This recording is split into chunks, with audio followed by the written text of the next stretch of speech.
tayo sa site. Pasok na tayo.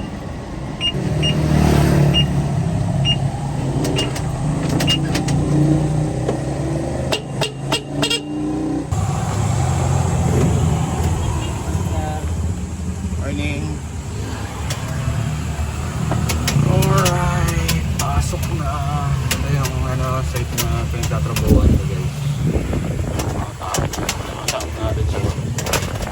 Sipag yung mga yan. Kahit mga ganyan yung mga yan. Kahit mukhang kakalabas lang sa yan. Pero sipag na mga yan.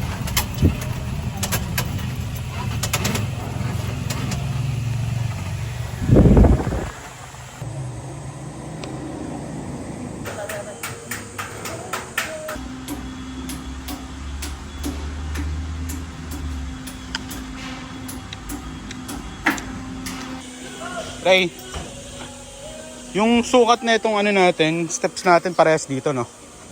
Yung sukat ng step natin dito sa ginagawa natin dito sa baba, parehas na ito.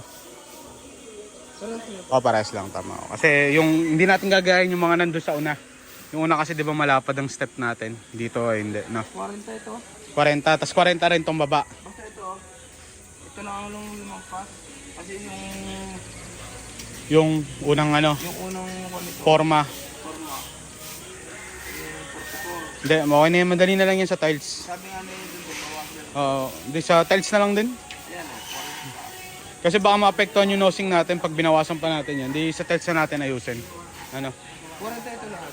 40 lahat to. Okay. Pati itong baba, 40 din. Oo. Okay, sige, tuloy. Pero pantay naman to dun sa yung last step na ito. Hindi. Pasok. Kasi nasa loob ang step ng una. Nasa loob ang step ng una. Yung unang step na namin. Hindi, walang problema dito sa nosing natin dito. Kasi ito. Nasa design talaga to. Nasa design talaga to. Yung ganyan yung lagpas siya. Nasa perspective talaga siya. Ang ibig sabihin dito daw, wala nang ganito. Wala nang nosing. Check muna natin perspective, sandali. Lagay dito. Dala mo cellphone mo? Oo. Tingnan natin yung perspective na ito. Okay, sige. Medyo may pagkakamali lang. Kasi ginaya namin yung sa unahan. Wala namang mali dun sa sa lapad ng steps. Yung sa riser, wala. Ito lang yung nosing lang.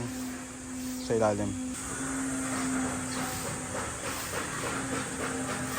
Harap lang. Sige nga,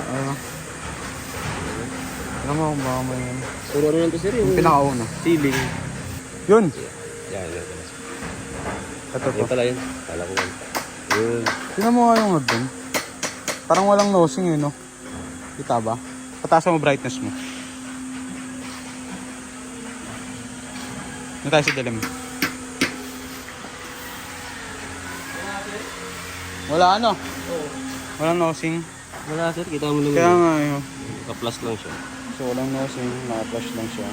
So Ray, gagawin natin yung pero sundin na natin yung yung lapad ng steps natin, pero wala na tayong nosing dun.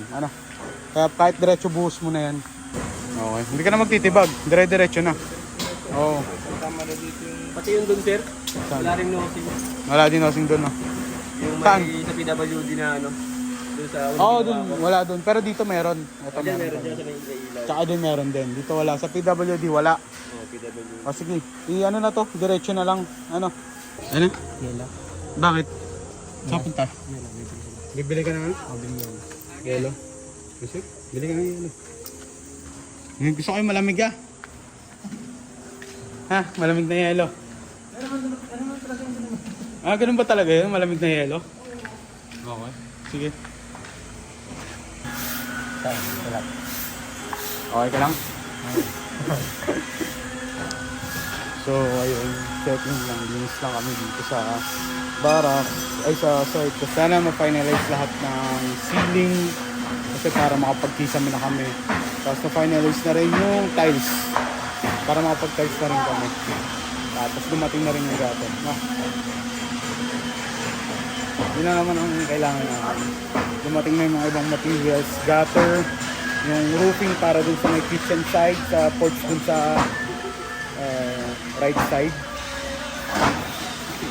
Then, kami, ma-finalize na rin natin yung stage. Tapos, ma-finalize na rin natin yung tiles para makapag-tiles na tayo sa taas. Yun lang naman. Actually, kung makikita nyo itong site yan, diba? Napakalinis. Yung ating gusto ko, yung tatrabaho ka tapos ang kalat. Ang hirap kaya gumalaw. Kaya, ito, lagi kong sinasabi na after work, kailangan maglinis, magwalis. Lahat ng mga pinagtrabaho nila, kailangan nilang simutin lahat.